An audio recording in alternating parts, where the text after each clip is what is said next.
You are sitting in traffic right now, or you are staring at a screen, or you are watching the news and wondering how everything got so complicated so fast.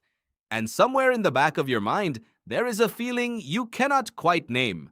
A feeling that things were not always like this. That somewhere at some point, something went wrong. What if nothing went wrong? What if the single most important collapse in Western history never happened?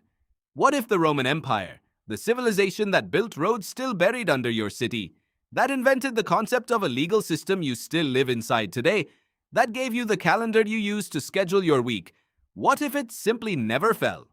This is not a fantasy. Historians call it a counterfactual. And the further you follow it, the stranger the world becomes. The Roman Empire officially collapsed in 476 AD. That is the date most textbooks use. A Germanic chieftain named Odoacer deposed the last emperor, a teenager named Romulus Augustulus, and sent his imperial regalia to Constantinople. No fanfare, no dramatic final battle. The empire did not explode. It quietly stopped. But here is the thing most people do not know.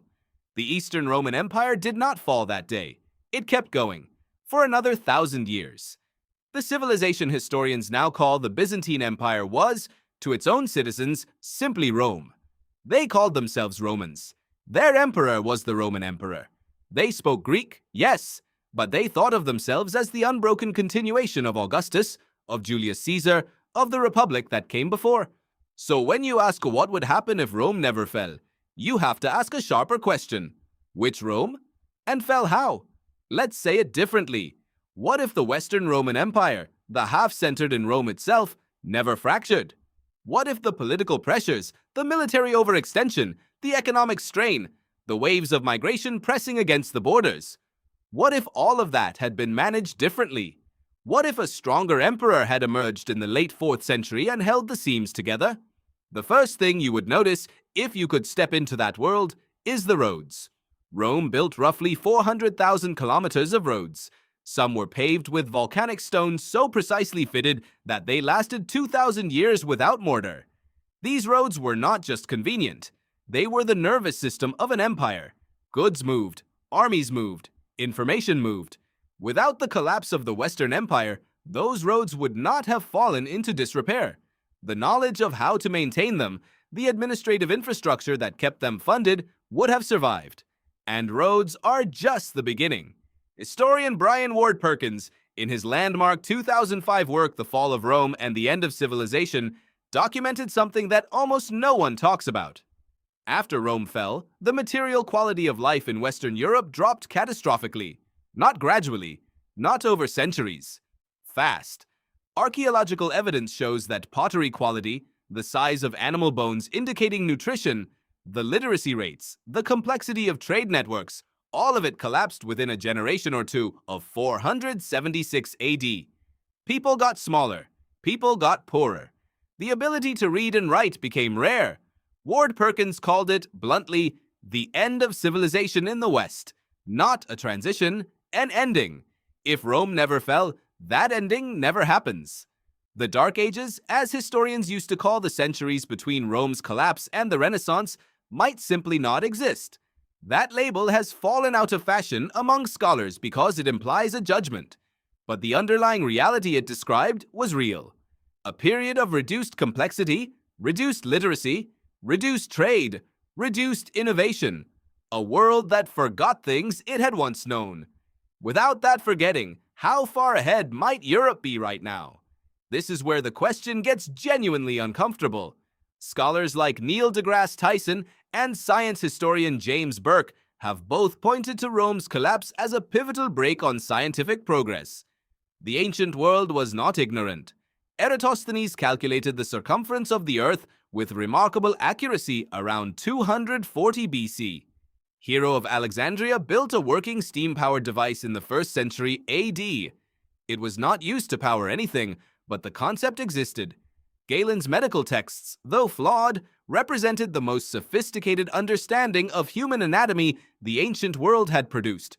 Much of this knowledge was preserved, fragmented, copied imperfectly through monasteries.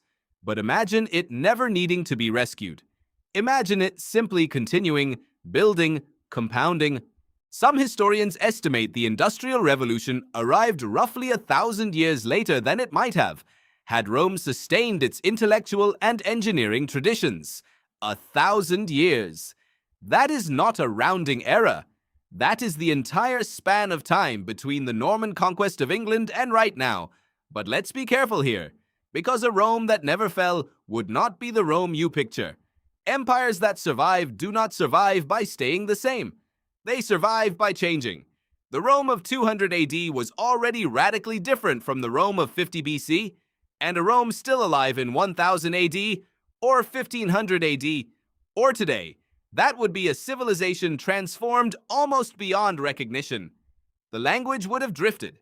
The religion would have evolved, possibly in directions impossible to predict. The political structure would have bent and reformed and bent again.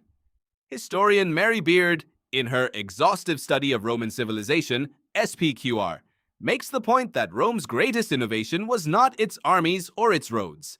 It was its willingness to absorb. Rome did not just conquer peoples, it incorporated them. Gauls became Roman. Spaniards became Roman. Emperors came from North Africa, from Syria, from what is now Croatia. Roman identity was not ethnic, it was civic.